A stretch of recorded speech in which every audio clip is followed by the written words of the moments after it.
In the fading light of August 1945, as the Pacific War drew to its close, Allied forces approached the shattered remnants of Rabaul.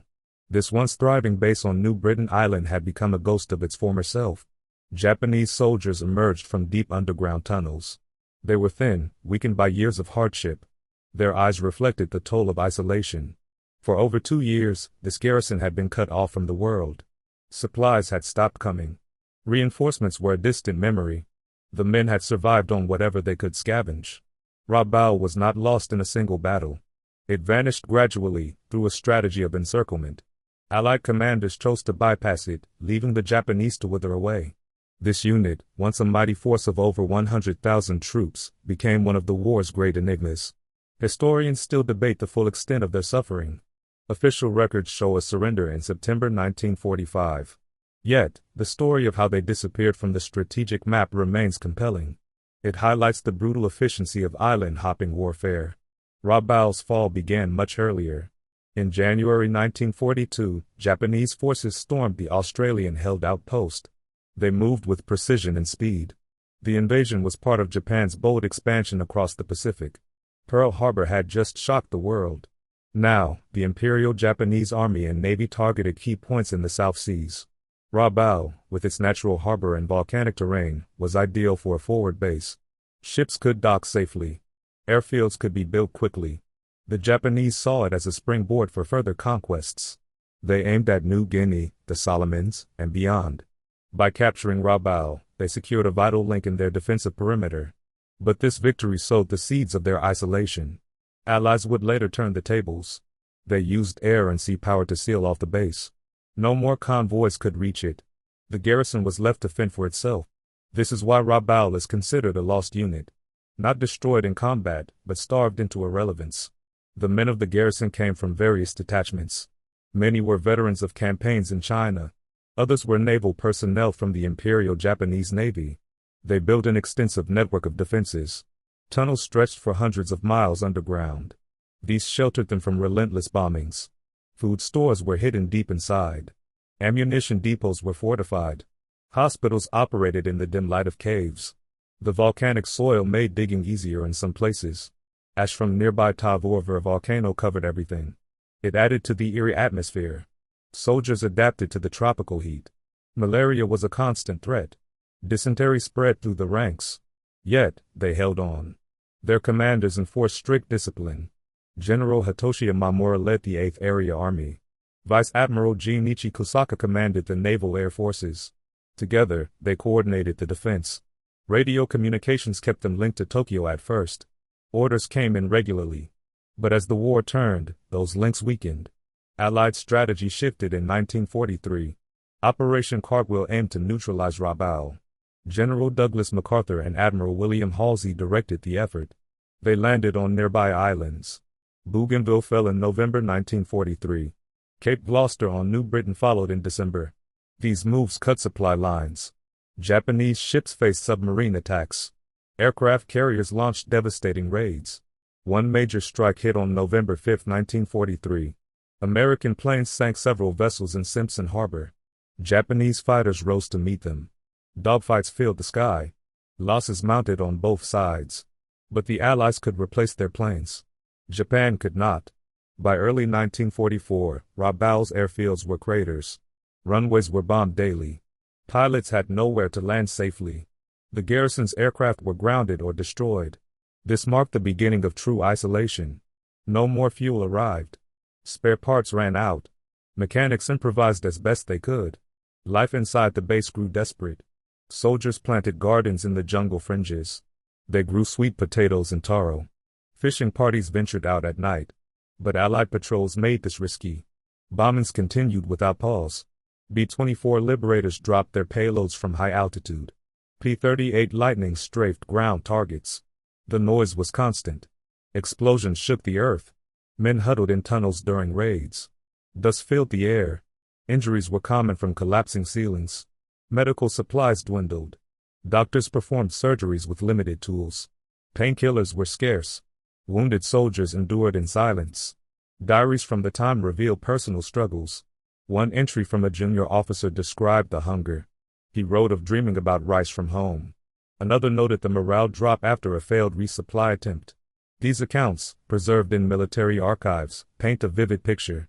They show resilience amid despair. The isolation deepened through 1944. Japanese high command shifted focus elsewhere. Leyte Gulf and the Philippines demanded resources. Rabaul was deemed expendable. Attempts to evacuate key personnel failed. Submarines could only take a few. Most men stayed behind. Disease claimed thousands. Malaria outbreaks were severe. Without quinine, fevers raged unchecked. Starvation weakened immune systems. Beriberi caused swelling and pain. Official estimates vary on deaths. Some reports suggest 20,000 perished from non-combat causes. Others put it higher. Battlefield recoveries after the war uncovered mass graves. Skeletons told stories of malnutrition. Forensic evidence supported survivor testimonies. Yet, the garrison did not collapse entirely. Discipline held. Sentries manned posts. Drills continued when possible. Commanders planned for a last stand that never came. Allies chose not to invade directly. A ground assault would cost too many lives. Instead, they bombed and blockaded. This strategy saved Allied troops. It doomed the Japanese to a slow defeat. By 1945, Rabaul was a shadow. Aircraft raids intensified before Hiroshima. The atomic bomb sealed Japan's fate. Emperor Hirohito announced surrender on August 15. Word reached Rabaul via radio. Disbelief spread at first. Then, acceptance. On September 6, 1945, General Imamura signed surrender documents. It happened aboard the British carrier HMS Glory. About 69,000 survivors emerged. They were gaunt and ragged. Australian forces took control. The base's tunnels were explored. Vast stores of unused weapons were found. Food had rotted away. This moment encapsulated the unit's loss. They had vanished from the war's narrative long before. Why does this story matter? It shows the human cost of strategic decisions. These soldiers were not missing in the traditional sense. They were deliberately forgotten by both sides. Allies moved on to bigger targets. Japan could not rescue them. Historians analyze after-action reports to understand. U.S. Marine Corps volumes detail the encirclement. Japanese wartime diaries provide the other perspective. Eyewitness accounts from POWs add depth. Together, they explain the disappearance. Rabaul became a symbol of futile resistance. Its garrison, once aggressive invaders, turned into isolated defenders. Their ordeal lasted over 3 years. It began with conquest. It ended in quiet capitulation. This is the essence of a lost unit. Not erased by fire, but by neglect. The broader context reveals patterns in the Pacific War. Japan expanded rapidly in 1941 and 1942. They seized territories from Pearl Harbor to Singapore. Rabaul was a jewel in that crown. But overextension proved fatal. Allies regrouped after initial setbacks. Guadalcanal in 1942 marked the turning point. From there, momentum built. Rabaul's isolation was inevitable. Terrain played a role. Dense jungles hid movements. Coral reefs protected harbors but limited escapes. Weather added challenges. Monsoons disrupted operations. Cyclones damaged structures. Soldiers faced nature as much as the enemy. Communications broke down. Radios failed from humidity. Codes were compromised. Last transmissions begged for aid. None came. In retrospect, Rabaul's fate was sealed by superior Allied logistics. American industry produced endless supplies. Japan struggled with shortages. Oil was scarce. Steel production lagged. This imbalance led to isolation. The garrison's story is one of endurance. Men adapted to caves as homes. They rationed every morsel. Friendships formed in adversity. Some accounts speak of shared songs at night. Others know quiet prayers. These details humanize the history. They remind us that soldiers were individuals. Fathers, sons, brothers. Caught in a war's machinery. Their disappearance from active combat left a void. Debates continue on exact numbers. Archival documents conflict. Some say 110,000 at peak. Others estimate 90,000 by surrender. Discrepancies arise from lost records. Bombings destroyed paperwork. Post-war investigations filled gaps. This opening glimpse into Rabaul sets the stage. It was a base built for victory. It became a prison of defeat. The unit's loss was strategic, not mysterious. Yet, questions linger. How did so many survive? What drove their persistence? Answers lie in the full chronicle. But events were about to unfold that would test them further.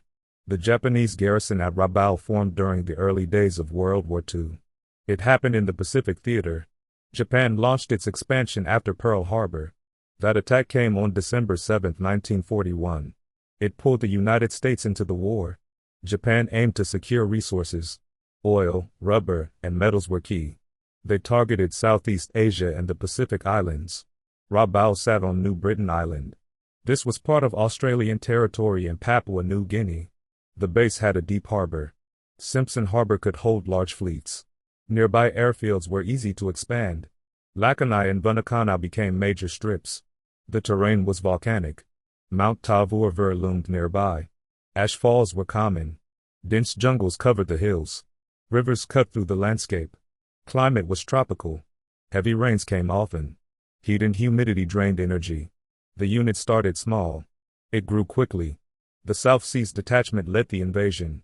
Major General Tomataro Harai commanded it. They sailed from Guam. Landings began on January 23, 1942. Australian defenders were outnumbered. Lark Force had about 1,400 men. They included the 222nd Battalion. Japanese troops overwhelmed them. Fighting lasted hours. By dawn, Rabaul fell. Casualties were light for Japan. Australians retreated into the jungle. Many were captured later. Japan declared victory swiftly. Reinforcements poured in. The 8th Area Army took control. General Hitoshi Imamura arrived in November 1942. He oversaw ground forces. Vice Admiral Jinichi Kusaka handled naval air units. The 11th Air Fleet based there. Pilots flew Zeros and Bettys. These were fighter and bomber planes. Mission was clear. Rabaul served as a hub. It supported operations southward. Targets included Port Moresby in New Guinea. Guadalcanal and the Solomons followed. Ships brought troops and supplies. By mid-1942, strength reached 50,000. Units included the 17th Army. The 38th Division was prominent. The 65th Brigade reinforced them. Soldiers came from Japan proper. Many had experience in China. Training emphasized discipline. Jungle warfare drills were routine. They practiced ambushes and patrols. Anti-aircraft gunners trained daily. Navy personnel maintained aircraft. Mechanics repaired engines in humid conditions. Logistics were vital. Convoys from truck brought fuel. Ammunition stockpiles grew. Food rations included rice and canned fish. The larger campaign framed everything. Japan's southern operation was ambitious. It stretched from Burma to the Gilbert Islands. Rabaul anchored the eastern flank. It protected sea lanes to Australia. Allies saw the threat. They planned countermeasures. Operation Watchtower targeted Guadalcanal in August 1942. That battle drained Japanese resources. Rabaul sent planes and ships. Losses mounted. Yet, the base expanded. Tunnels were dug extensively. Engineers used local labor. Caves housed command posts. Hospitals went underground. Fuel dumps were hidden. By 1943, over 500 miles of tunnels existed. They withstood bombings. Ventilation was poor. Men sweated in the dark. Rats and insects infested spaces. Command structure was hierarchical. Imamura reported to Tokyo. Kusaka coordinated with the combined fleet. Radio rooms buzzed with messages. Codes kept secrets safe. Operational environment challenged everyone. Malaria mosquitoes swarmed. Quinine supplies were stocked. Dysentery hit from bad water. Soldiers boiled streams when possible. Terrain affected movements. Muddy tracks slowed trucks. Bridges washed out in rains. Ash from volcanoes clogged engines. Maintenance crews worked non-stop. Training adapted to this. Units learned to navigate jungles. They built bamboo rafts for rivers. Marksmanship practice used live ammo sparingly. The garrison's composition was diverse. Army infantry formed the core. Engineers built defenses. Artillery units placed guns on hills. Naval forces added anti-air batteries. Special naval landing forces were elite. They handled beach defenses. Total numbers peaked at over 100,000. This included auxiliaries. Korean laborers helped with construction. Local natives were recruited sometimes. Relations were tense. Some islanders aided allies as scouts. Japanese enforced strict security. Patrols hunted for spies. Courts-martial were quick. In the broader offensive, Rabaul was pivotal. Japan aimed to isolate Australia. Bombing raids from the base hit Darwin. Ships sortied to the Coral Sea. That battle in May 1942 checked their advance. Allies regrouped. American industry ramped up. Carriers like Enterprise joined the fight. MacArthur commanded Southwest Pacific forces. Halsey led naval task groups. Their goal was to roll back Japan. Operation Cartwheel launched in 1943. It targeted Rabaul for neutralization. Not invasion, but isolation. Landings on New Georgia came first. Then Bougainville. Each step cut supply lines. Japanese convoys faced submarines. Wolfpacks sank transports. Air raids intensified. Training for the garrison focused on defense. After Guadalcanal's loss in February 1943, mindset shifted. No more offensives. Dig in and hold. Soldiers reinforced bunkers with logs. Machine gun nests dotted the perimeter. Mines were laid on beaches. Anti-tank ditches were dug. Commanders stressed Bushido spirit. Surrender was dishonor. Men prepared for banzai charges if needed. But allies avoided direct assault. This confused Japanese planners. They expected a landing. Instead, bombings came daily. B-17 flying fortresses dropped from high. P-40 Warhawks strafed low. The noise became routine. Logistics strained early. Initial supplies were ample.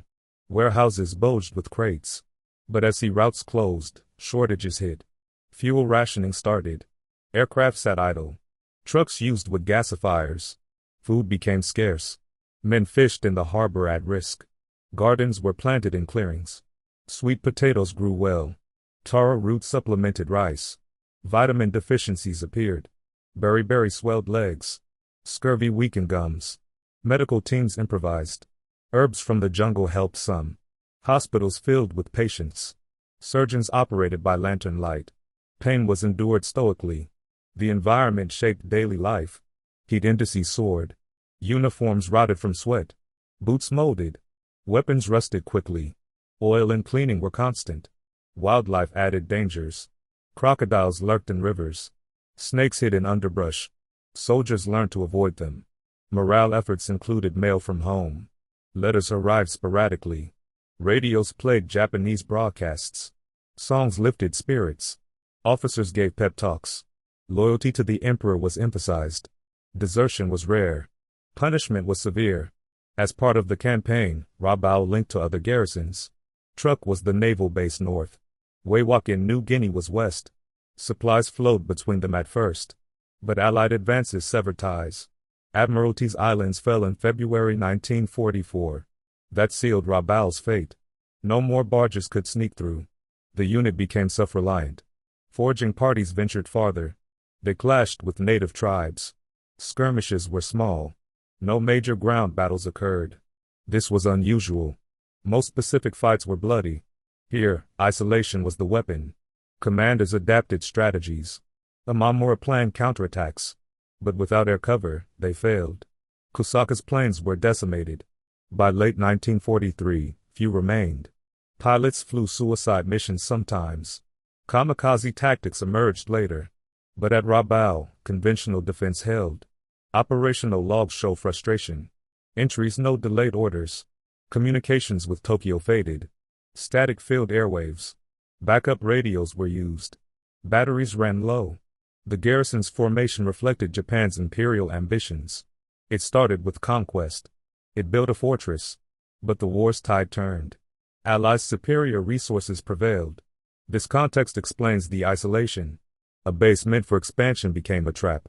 Soldiers, trained for victory, faced endurance tests. Their story unfolds in the chronology ahead. Yet, the build-up phase hid vulnerabilities. Events were about to shift rapidly. The invasion of Rabaul began on the morning of January 23, 1942. Japanese forces from the South Seas Detachment approached under cover of darkness. They sailed from bases in the Carolines. Major General Tomitaro Hirai led the assault. Troops disembarked on beaches near the harbor. Australian defenders from Lark Force fired back. But they were few in number. Only about 1,400 men stood ready. The 222nd Battalion formed the core. Japanese soldiers advanced quickly. They used mortars and machine guns. By dawn, key positions fell. Air support from carriers bombed Australian guns. Resistance crumbled. Many Australians fled into the jungle. Others were captured. Casualties were minimal for Japan. They secured the town by midday. Airfields came under control soon after. Lakanai Strip was repaired fast. Vanakanau followed. The area was fully occupied by February 4, 1942. This marked the start of Rabaul's role as a Japanese stronghold. Reinforcements arrived throughout 1942. Ships brought more troops from Japan. The 144th Infantry Regiment landed first. Then came engineers and artillery. By spring, the base buzzed with activity. Construction crews expanded facilities. Roads were paved through the ash. Docks were reinforced in Simpson Harbor. Tunnels began excavation. Volcanic soil made digging straightforward. Men worked in shifts. Heat exhausted them. But progress was steady. Airfields hosted new planes. Zeros patrolled the skies. Bettys prepared for bombing runs. Radio logs from the time show constant traffic. Messages to Tokyo reported successes. Supplies flowed in. Convoys from truck carried fuel and ammo. Food stocks included rice and vegetables. Medical units set up clinics. Malaria prevention started early. Nets were issued. Quinine tablets distributed. Early Allied responses came swiftly. On January 20, 1942, even before the landing, RAF Catalina flying boats scouted the area. They dropped bombs on Japanese ships. Hits were few. Defenses repelled them. More raids followed in February. U.S. Navy carriers struck from afar. But damage was light. Japanese anti-aircraft guns fired back. Terrain posed challenges for both sides. Dense jungle hid movements. Vines tangled feet. Rivers swelled with rain. Ash from Tavurver volcano blanketed everything. It clogged engines. Pilots struggled with visibility. Ground troops adapted. They cleared paths with machetes. Patrols pushed into the interior. Skirmishes with Australian holdouts occurred. Some lasted days. Prisoners were interrogated. Intelligence gathered on Allied plans. The build-up continued into summer 1942. Naval units strengthened the garrison. The 11th Air Fleet moved in. Vice Admiral Jinichi Kusaka took command of air operations. Planes supported distant battles. In August, Guadalcanal became the focus. Rabaul sent reinforcements there. Transports carried troops. Destroyers escorted them. Air cover protected the convoys. Radio communications coordinated strikes. Logs note frequent updates. Enemy sighted at Henderson Field, one entry read. Bombers took off at dawn. They returned with reports of hits. But losses started to mount. Allied fighters intercepted them. P-40s and Wildcats engaged. Dogfights raged over the Solomons. Japanese pilots claimed victories. Yet, attrition wore them down. By mid-1942, airfields were fully operational. Lakanai handled fighters. Vanakanau took bombers. Runways extended to handle more traffic. Hangars were built underground. This shielded planes from raids. Logistics hummed. Warehouses stored parts. Fuel tanks were buried. Trucks moved supplies at night. Terrain influenced all this. Volcanic craters provided natural cover. Hills overlooked the harbor. Guns were placed there. Spotters watched for ships. Communications relied on cables and radios. Lines ran through tunnels. This kept them safe. Soldiers trained in the environment. Jungle marches built stamina. Shooting ranges used local targets. Morale stayed high. Victories in the Coral Sea boosted spirits. Allied pressure built slowly. In March 1942, more reconnaissance flights came. Photos mapped the base. Bombings increased in frequency. B-17s from Australia targeted harbors. Craters pocked the docks. Repairs were made overnight. Japanese engineers worked tirelessly. Shovels filled holes. By April, defenses improved. More anti-air batteries arrived. Searchlights scanned nights. Radar sets were installed. These detected incoming planes. Alerts sounded early. Men rushed to shelters. Explosions shook the ground. Injuries from shrapnel rose. Hospitals treated burns and wounds. Diaries mentioned the fear. The bombs fall like rain, one soldier wrote. The turning point arrived in 1943. Guadalcanal fell to Allies on February 9, 1943. Japan evacuated survivors. This loss shifted momentum. Rabaul felt the impact. Reinforcements meant for Guadalcanal stayed put. Allies advanced up the Solomons chain. On June 30, 1943, U.S. forces landed on Rendova Island. This was close to New Georgia. Fighting there was fierce. Japanese ships from Rabaul sortied. They shelled beaches. But Allied air power struck back. Carriers launched raids. Planes sank transports. Radio logs captured the chaos. Heavy losses in convoy, transmissions reported. Commanders in Rabaul adjusted. They pulled back fleets. Focus turned defensive. The advance threatened supply lines. New Georgia fell by August 1943. Allies built airfields there. This brought bombers closer. Rabaul was now in range. Terrain amplified dangers. Jungles on New Georgia hit Allied troops. Japanese counterattacks failed. Mud and rain bogged them down. Back at Rabaul, preparations intensified. Troops dug deeper trenches. Bunkers were reinforced with concrete. Logs shored up walls. Logistics strained. Convoys faced more submarines. U.S. subs like the Growler patrolled. They torpedoed ships. Supplies dwindled. Rationing began. Rice portions shrank. Men hunted for food. Jungle fruit supplemented meals. The air campaign escalated in October 1943. On October 12, 1943, the U.S. 5th Air Force launched a major raid. Over 100 planes hit Rabaul. They targeted shipping in airfields. Bombs sank cruisers in the harbor. Fires raged on docks. Japanese fighters scrambled. Zeros met B-25s in the air. Tracers lit the sky. Losses were heavy. 40 planes downed. Radio transmissions pleaded for help. Enemy bombers overhead, operators sent. By evening, damage assessments came in. Runways were unusable. Repairs started immediately. Crews worked under lights. More raids followed. On October 18, 1943, another wave struck. This time, naval carriers joined. USS Saratoga sent Hellcats. They strafed parked aircraft. Fuel dumps exploded. Black smoke billowed. Terrain helped some. Ash clouds obscured targets. But Allies adapted. Low-level attacks pierced defenses. By November 1, 1943, Allied landings occurred at Cape Tarakina on Bougainville. This island was just 220 miles from Rabaul. Marines secured a beachhead. Fighting was brutal. Japanese reinforcements rushed from Rabaul. Barges carried troops at night. But many were intercepted. Allied PT boats sank them. The Bougainville landing changed everything. Allies built Empress Augusta Bay Airfield. It became operational quickly. From there, bombers hit Rabaul daily. Radio logs from Japanese commanders showed alarm. Increasing enemy activity, they noted. Losses accumulated. Aircraft numbers dropped. Pilots flew exhausted. Maintenance lagged. Parts were scarce.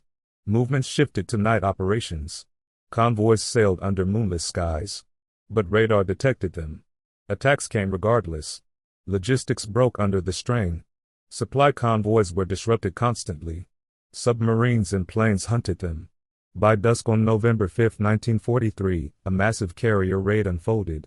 Task Force 38 approached. Admirals Mitchell and Sherman directed it. Over 200 planes launched. They targeted airfields and ships. Japanese defenses fired furiously. But overwhelm came. Numerous aircraft were destroyed on the ground. Hangars burned. Runways cratered deeply. Troops scattered to tunnels. Explosions echoed through caves. Dust choked the air. After the raid, assessments revealed devastation. Air power at Rabaul was crippled. Movements turned fully defensive. Troops dug in deeper. Perimeters expanded. Mines were laid thicker. Sentries increased watches. Communications focused on survival. Transmissions to Tokyo begged for aid. Responses were sparse. The garrison braced for more. Isolation loomed closer. Yet, the final hours of active resistance still lay ahead. What happened next remains one of the unresolved matters of the war. Final reinforcements arrived in early December 1943. Operation Roe aimed to bolster Rabaul's air power. 173 carrier aircraft flew in from Japan. Pilots came from elite units. They landed on repaired runways. Hopes rose briefly. Commanders planned counter-strikes. But Allies responded fast. On December 17, 1943, another raid hit. U.S. planes from carriers struck hard. Many new aircraft were destroyed on the ground. Fire spread across Lakanai Airfield. Japanese fighters took off in haste. Dogfights ensued over the harbor. Losses were severe. 30 planes fell that day. Radio logs captured the urgency. Enemy carriers sighted, operators transmitted. By evening, the reinforcement effort lay in ruins. Survivors regrouped in tunnels. Mechanics salvaged what they could. Parts were scarce. Fuel ran low. Encroachment continued on the ground. On December 15, 1943, U.S. forces landed at Arway on New Britain. This was southwest of Rabaul. The 112th Cavalry Regiment led the assault. Japanese defenders resisted fiercely. Fighting lasted days. Terrain favored ambushes. Jungles hid snipers.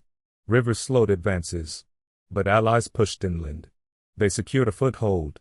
This move began the encirclement. Supply routes overland were threatened. Japanese patrols clashed with invaders. Casualties mounted. Communications from Arway outposts reached Rabaul. Enemy advancing, reports said. General Imamura ordered reinforcements. Troops moved by barge at night. But many were intercepted. PD boats sank them in the dark. Isolation solidified soon after. On December 26, 1943, Allies captured Cape Gloucester. This was on New Britain's western tip. The 1st Marine Division stormed the beaches. Rain turned ground to mud. Japanese artillery fired from hills. But air support overwhelmed them. Bombers softened defenses. By January 2, 1944, the airfield there fell. This cut remaining land routes to Rabaul. No more overland supplies could come. The garrison was now an island within an island. Terrain isolated them further. Mountains blocked escapes. Jungles teemed with dangers. Soldiers faced leeches and thorns. Movements halted. Logistics collapsed. Warehouses emptied slowly. Rations were cut in half. Sustained bombings ramped up in January 1944. From Tarakina Airfield on Bougainville, planes flew daily. These were milk-run missions. Easy for Allies, deadly for Japanese. B-24s dropped bombs from high. P-38s strafed low. Targets included tunnels and gardens. Explosions collapsed entrances. Men were buried alive sometimes. Rescue efforts dug through rubble. Injuries filled hospitals. Medical logs noted shortages. Bandages ran out. Infections spread. Radio communications faltered. Antennas were damaged in raids. Static drowned signals. Last major air battle occurred on December 23, 1943. Japanese fighters met Allied bombers. 30 Zeros were claimed lost. Pilots parachuted into the sea. Few were rescued. Evacuation attempts failed repeatedly. On February 19, 1944, remaining air units fled to Truk. About 40 planes escaped. They left at dawn under cover. But Truk itself was raided soon after. Operation Hailstone hit on February 17 to 18, 1944. Many aircraft were destroyed there. Back at Rabaul, ground crews stayed behind. The ship Kokaimaru carried mechanics. It sailed on February 21, 1944. Allied submarines spotted it. Torpedoes sank the vessel. Survivors swam to shore. Few made it. This loss crippled maintenance. Abandoned planes rusted on fields. Communications worsened. Backup radios used batteries sparingly. Transmissions to Tokyo became irregular. Pleas for help went unanswered. The withering phase dominated 1944. Garrison endured constant hardship. Starvation set in gradually. Food stocks depleted.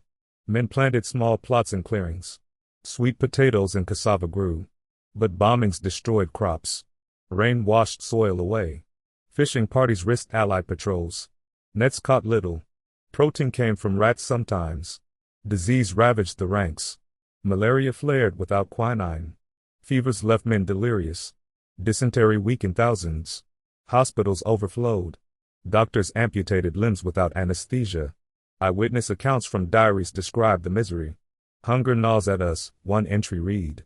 Another noted, friends die quietly in the night. Morale eroded. Discipline held, but barely. Key turning points marked the decline. Loss of air superiority by February 1944 was pivotal. No planes could challenge bombers. Skies belonged to Allies. This completed isolation. Sea routes were blockaded. Submarines patrolled constantly. Barges sank on sight.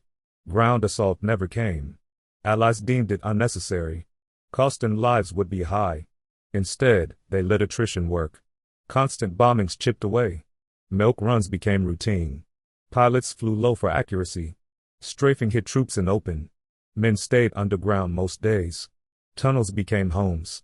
Ventilation was poor. Carbon dioxide built up. Headaches were common. Throughout 1944, the force shrank. Deaths from disease outnumbered combat losses. Official estimates vary. Some say 20,000 perished. Others suggest 30,000. Battlefield records show mass burials. Graves dotted the jungle. Forensic digs later uncovered bones. Malnutrition evidence was clear. Skeletons showed vitamin lacks. Survivor testimonies confirmed this. "We ate leaves to survive," one said. Last transmissions occurred in mid-1944. They pleaded for supplies. Sent food and medicine, messages begged. Tokyo responded rarely. Resources went elsewhere. Philippines campaigns took priority. Rabaul was written off. Logistics turned to scavenging. Troops dismantled wrecked planes for metal.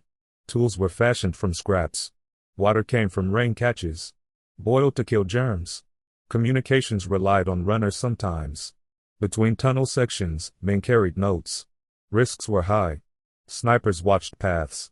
Allied reconnaissance flew over. Photos mapped defenses. But no invasion followed. This puzzled commanders.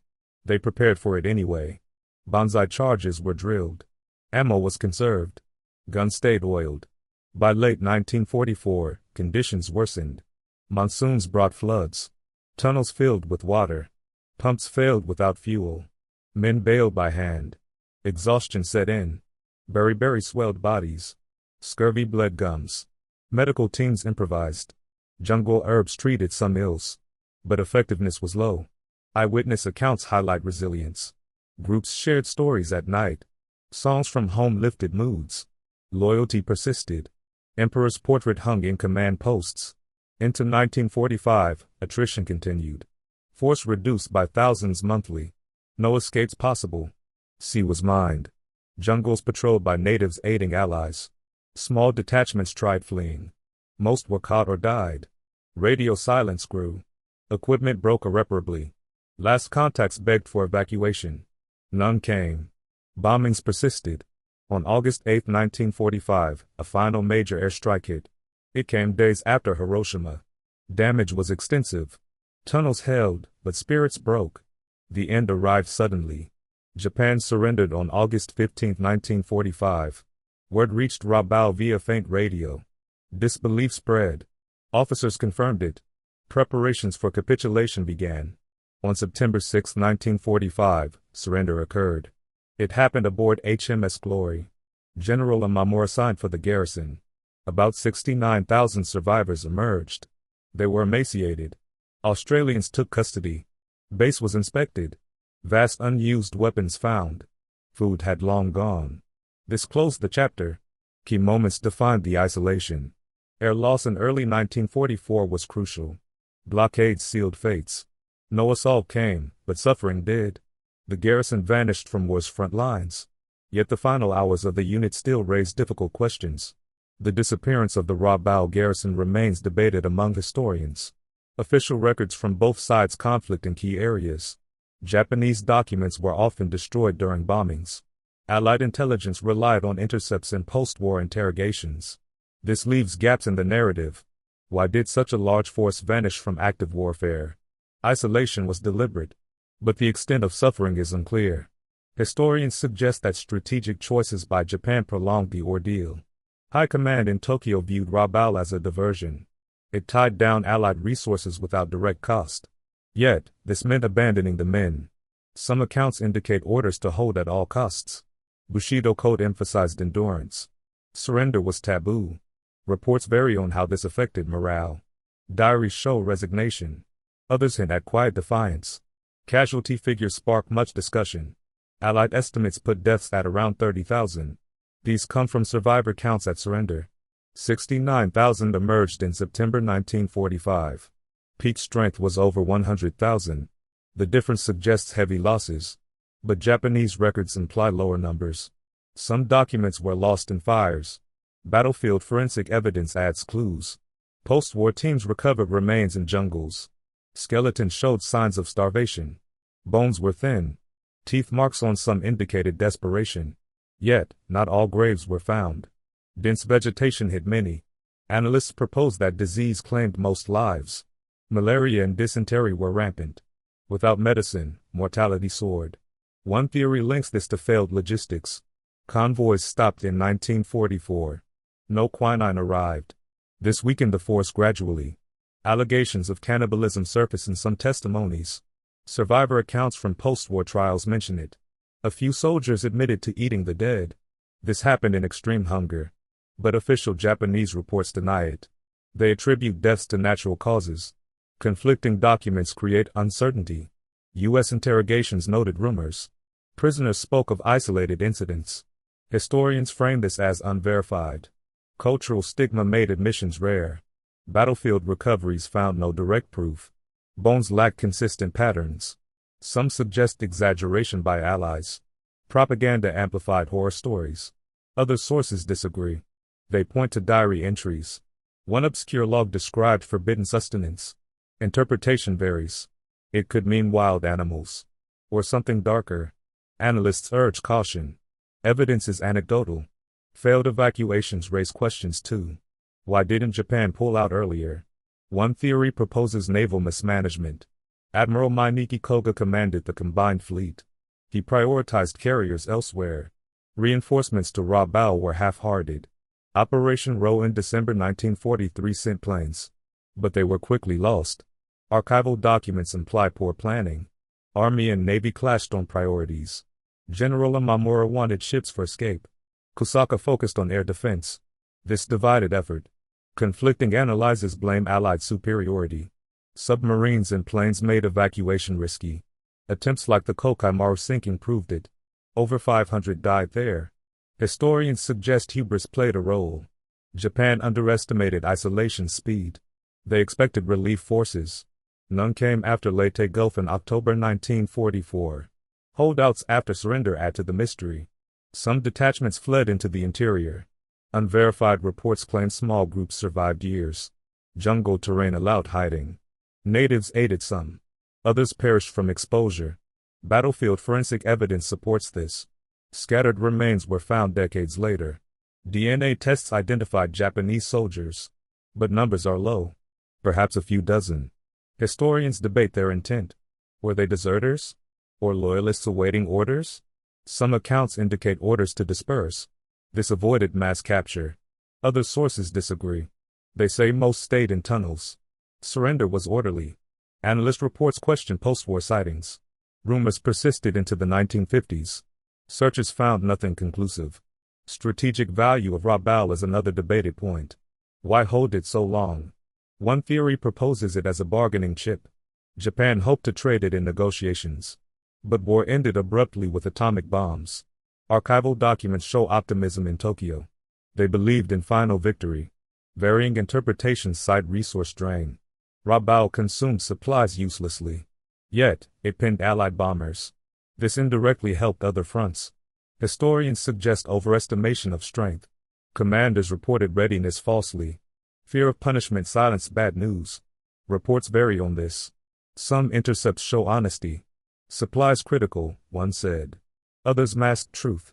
Uncertainty surrounds internal dynamics. How did command maintain control? Survivor testimony conflicted with official reports. Some spoke of harsh discipline. Executions for defeatism occurred. Others described camaraderie. Shared hardship bonded men. Diaries reveal both. One entry praised leadership. Another criticized waste. Analysts proposed propaganda-influenced accounts. Post-war, soldiers downplayed negatives. Battlefield evidence like abandoned posts hints at breakdowns. Yet, no mutiny happened. This puzzles experts. Theories on Allied strategy add layers. Why no invasion? Some suggest fear of casualties. Rabaul's defenses were formidable. Tunnels could hide ambushes. Other accounts indicate resource allocation. MacArthur focused on Philippines. Halsey on Central Pacific. Neutralizing Rabaul sufficed. Bombings achieved it cheaply. Historian interpretations vary. Some praise the bypass tactic. It saved lives. Others question ethics. Leaving men to starve was cruel. But war demanded efficiency. Conflicting documents on supplies persist. Japanese logs claim ample stocks at first. Allies estimated depletion by 1944. Forensic digs found rotted food. This supports starvation theories. Yet, Garrisons sustains some. Unverified yields make it hard. Analysts propose varied experiences. Officers ate better. Troops suffered more. Class divides amplified woes. Debate on psychological toll is ongoing. Isolation bred despair. Diaries note suicides. Rates are uncertain. Some reports suggest dozens. Others hundreds. Without records, it's speculation. Historians frame it as human cost of strategy. These mysteries stem from incomplete archives. Bombed headquarters lost papers. Interrogations were biased. Eyewitnesses aged and forgot. Yet, credible theories ground discussions. They avoid wild claims. Focus stays on evidence. The Garrisons' fate debates endurance limits. What drove survival? Answers lie in fragments. But the legacy of these men endures beyond questions. The soldiers of the Rabaul garrison were more than numbers in reports. They were men with lives interrupted by war. Many came from rural Japan. Farmers, fishermen, students. Diaries reveal their thoughts. One private wrote of his family farm. He missed the rice paddies. Another spoke of a wife waiting in Tokyo. Letters home were censored. But emotion slipped through. Isolation amplified loneliness. Tunnels became their world. Dim lights flickered on faces. Conversations turned to memories. Shared cigarettes offered comfort. These details humanized them. They endured heat and hunger. Yet, bonds formed. Groups cared for the sick. They shared meager meals. Stories from home kept spirits alive. Officers led by example. General Imamura visited posts. He encouraged resilience. Vice Admiral Kosaka did the same. Their leadership held the unit together. The experience shaped survivors forever. After surrender, many returned to Japan. They faced a changed nation. Atomic bombs had devastated cities. Families were scattered. Some garrison men bore physical scars. Malnutrition left weak bones. Diseases lingered. Malaria recurred for years. Mentally, the toll was deep. Nightmares of bombings haunted sleep. Isolation bred a sense of abandonment. Why had Tokyo forgotten them? This question lingered. Post-war trials addressed some leaders. Imamura was convicted of war crimes. Not for Rabaul, but earlier actions. He served time.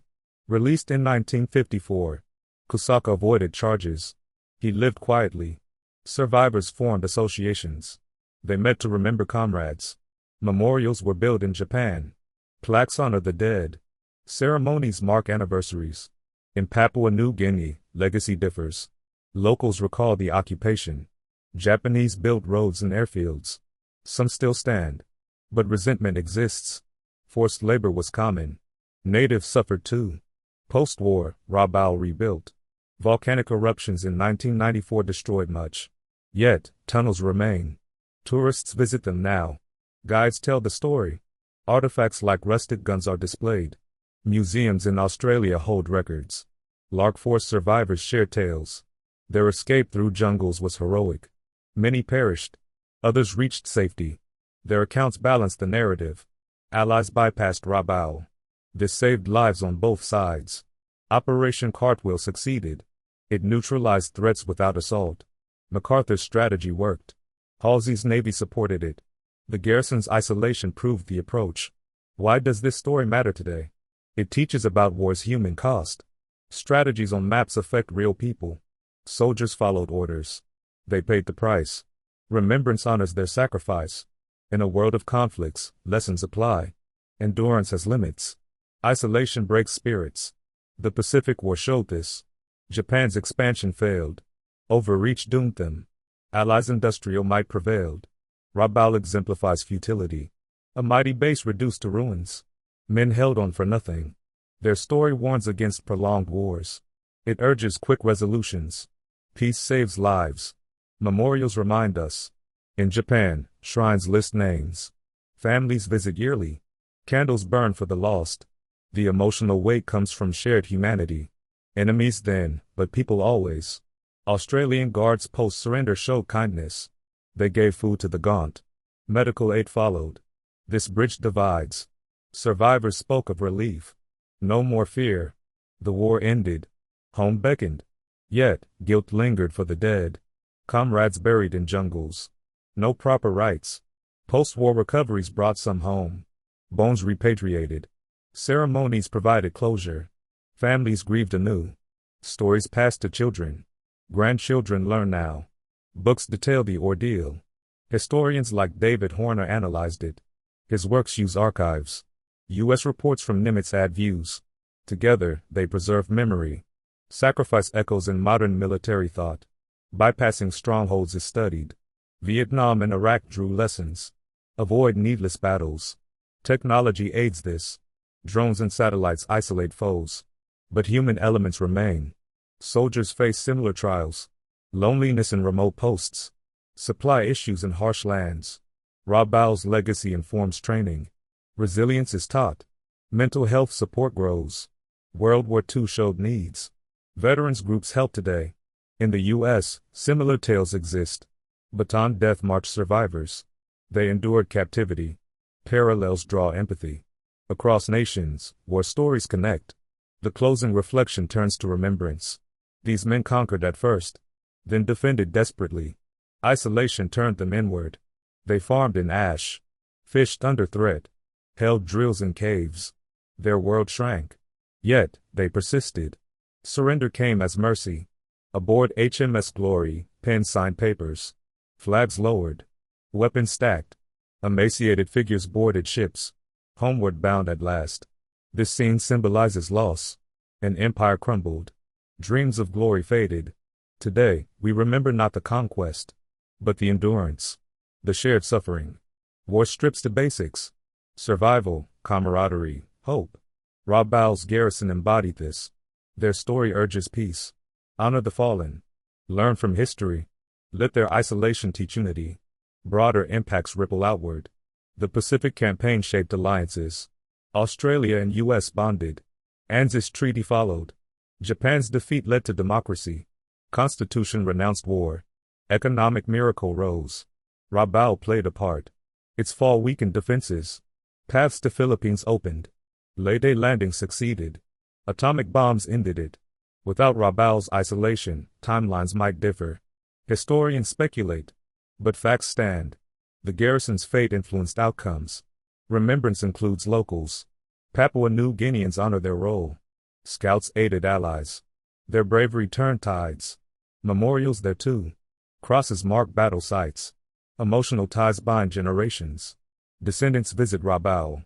They trace ancestors' steps. Tunnels evoke awe. How did they survive? They ask. Guides explain. Diaries read aloud. Tears flow. This connects past to present. Sacrifice matters. It builds character. Nations reflect on errors. Japan teaches peace education. Schools cover World War II honestly. Allies do the same. Veterans Days commemorate. Parades honor service. Rabaul's story fits in. A forgotten front, but not erased. Books like Rabaul 1942 to 1945 detail it. Films depict the siege. Audiences feel the weight.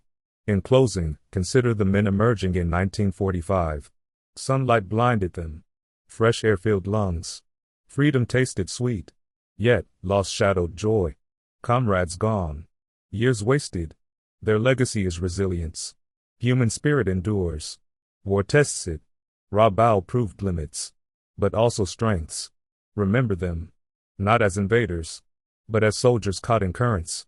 Sacrifice demands respect. History preserves it. Let their story inspire. Seek peace. Value life. In conflict swiftly. This honors the lost garrison. Their isolation ends in memory. Eternal and profound.